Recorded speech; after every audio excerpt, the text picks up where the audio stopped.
Assalamualaikum warahmatullahi wabarakatuh. Selamat siang, salam sejahtera untuk kita semua. Di sini saya Agus Miftah dari Prodi Ekonomi Syariah semester 6. Nah, di sini saya akan menyampaikan sedikit terkait bagaimana terkait mendalami digitalisasi terutama di investasi emas digital pada BSI Mobile. Oke, jadi sekarang itu sudah banyak maraknya terkait investasi emas digital. Nah, salah satunya itu di BSI juga ada. Oke, dari pengertian emas digital atau emas itu adalah sebuah instrumen keuangan yang mempresentasikan kepemilikan emas dalam bentuk saldo elektronik. Jadi ketika nanti kalian mengikuti emas digital di BSI Mobile, nah itu adalah salah satu bentuk kepemilikan dalam bentuk elektronik. Perbedaan krusialnya dengan emas fisik adalah adanya emas fisik nyata yang dimiliki di brankas milik bank atau lembaga yang ditunjuk. Jadi ketika nanti kalian bingung mau memilih bagaimana sih kita cari investasi emas tetapi yang masih bernuansa Islami atau kita tidak ada yang namanya riba. Nah, di sini salah satu kendala riba itu adalah ketika kita investasi ataupun kita menyimpan suatu barang dengan berbasis digital tetapi tidak ada wujud. Jadi uang masuk nanti digunakan dengan yang lain. Nah, itu adalah salah satu riba karena tidak ada wujud dari barang tersebut. Berbeda lagi dengan emas digital di BSI itu ada wujud barangnya. Gitu. Jadi barang akan disimpan di brankas. Nah, platform digital terintegrasi yang berfungsi sebagai gerbang utama nasabah untuk melakukan transaksi perbankan dan non perbankan, baik itu investasi sosial ataupun religi. Terus yang selanjutnya itu terkait digitalisasi investasi, proses konferensi data dan mekanisme transaksi investasi dari manual atau fisik menjadi digital untuk meningkatkan efisien transaksi dan juga jangkauan pasar. Ketika kita berinvestasi itu kan mudah ya, kita beli dengan harga, maksudnya dengan cicilan ataupun bagaimana, itu kan kita tidak repot-repot. Semisal kita harus ke pasar membeli barang ataupun kita cari barang terlebih dahulu buat investasi, kan tidak. Lewat BSI Mobile tersebut kita hanya cukup duduk di rumah itu sudah bisa. Nah, terus yang selanjutnya yaitu akad yang digunakan. Adapun akad yang digunakan itu adalah murabahah dan juga wadiah. Dua pilar hukum Islam ini yang melegalkan transaksi ini. Murabahah digunakan untuk saat nasabah membeli emas dari bank dengan sistem jual beli dengan margin, sementara wadiah ya amanah itu digunakan untuk saat nasabah menitipkan emas tersebut di sistem perbankan. Jadi ketika kita membeli itu kan otomatis misal harga pada waktu itu adalah 2 juta. Nah, karena kita itu sistemnya investasi dan juga kita melalui proses, maka ini sistemnya jual beli. Jadi dari pihak perbankan atau lembaganya itu membelikan, terus nanti ada margin dengan kesepakatan yang sudah disepakati. Oke, terus yang selanjutnya itu terkait teori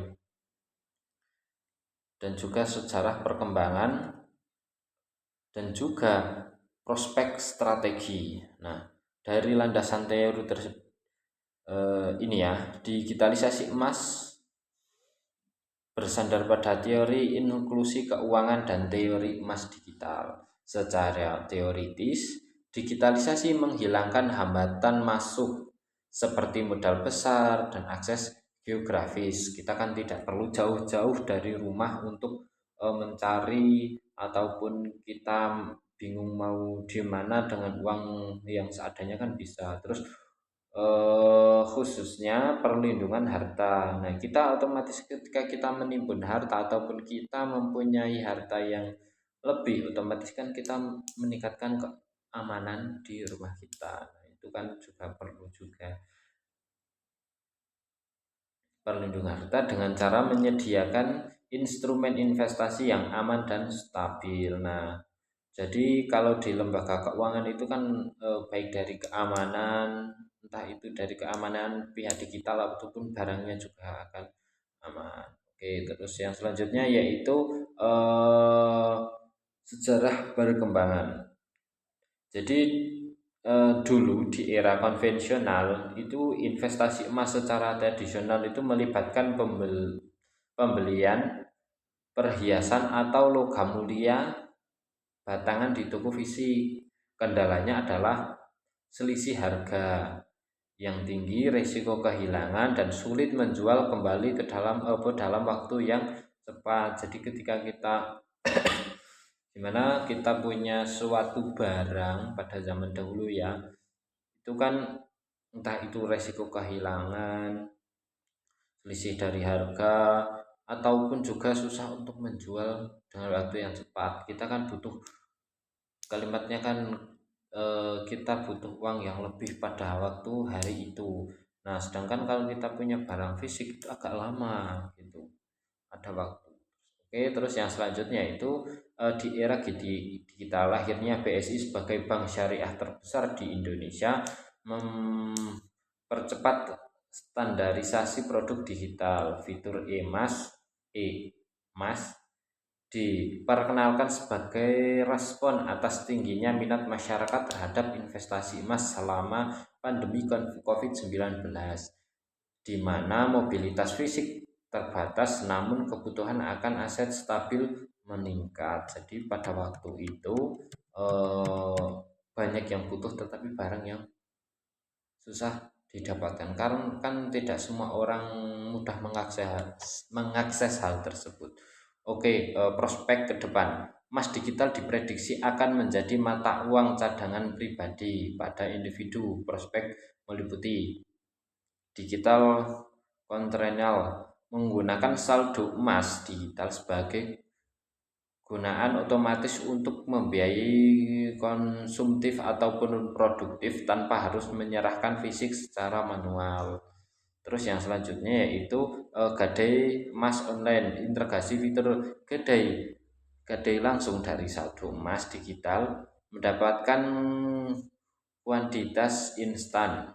Terus yang selanjutnya yaitu ekosistem Ziswaf otomatis pemotongan zakat mal langsung dari saldo emas yang telah dicapai nisab. Itu. Oke, terus yang selanjutnya yaitu potensi dan keunggulan syariah digital dengan konvensional. Digitalisasi pada kasus BSI menawarkan keunggulan yang tidak dimiliki sistem toko emas fisik. Antara lain yang pertama yaitu demokratisasi investasi. Memungkinkan nasabah emas mulai dari 50.000 atau 0,1 gram. Jadi kita semisal nih kita cuma modal 50.000, kita juga sudah bisa investasi. Itu.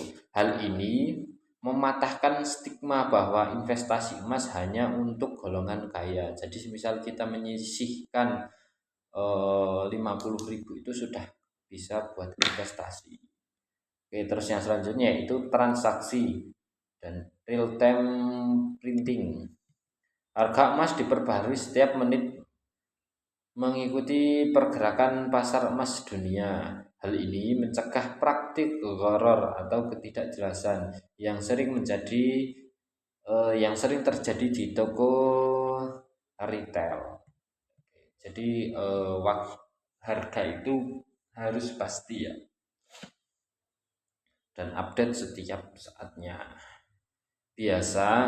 Terus yang selanjutnya yaitu efisiensi biaya transaksi digital lebih rendah karena bank tidak perlu menanggung biaya operasional atau toko fisik. Jadi misalkan kita lebih mudah, kita tidak perlu tenaga yang lebih banyak, kita cuma duduk di rumah bisa investasi. Terus operasionalnya pun juga lebih mudah dibandingkan dengan eh, kita beli secara fisik. Terus yang selanjutnya itu portabilitas dan cetak fisik. Meskipun digital, nasabah memiliki hak untuk menarik fisik emas, antam ataupun UBS dalam berbagai pecahan, memberikan fleksibilitas antar aset digital dan fisik. Jadi dalam kalimat digital ini mudah untuk divisikan, tidak hanya berbentuk wujud nominal digital saja. Oke, terus yang selanjutnya yaitu tantangan dan mitigasi resiko. Setiap perjalanan itu akan ada yang namanya resiko. Oke, tantangan literasi syariah itu masih ada perbedaan di masyarakat mengenai syarat takyid ataupun penyerahan secara langsung atau tunai dalam jual beli emas. Mitigasinya adalah melalui edukasi fatwa DSN MUI yang menyatakan bahwa menyerahkan secara hukum melalui perpindahan saldo digital dianggap sah secara syariah. Jadi kan walaupun itu sudah ada digitalnya, tapi bisa untuk divisikan gitu. Terus yang selanjutnya itu biaya penyimpanan. Nasabah dibebankan biaya administrasi tahunan. Tantangannya adalah memastikan biaya ini tetap kompetitif agar tidak mengaruh keuntungan nasabah kecil. Terus yang selanjutnya yaitu resiko operasional siber.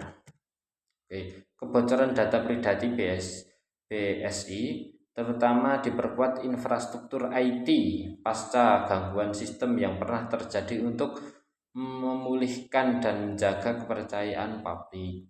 Terus yang selanjutnya itu ketergantungan infrastruktur telekomunikasi. Akses investasi masih terbatas pada wilayah yang memiliki koneksi internet stabil, menciptakan celah inklusi antar perkotaan dan pedesaan. Oke, demikian yang dapat saya sampaikan, kurang lebihnya mohon maaf. Bila ada kesalahan mohon dimaafkan. Assalamualaikum warahmatullahi wabarakatuh.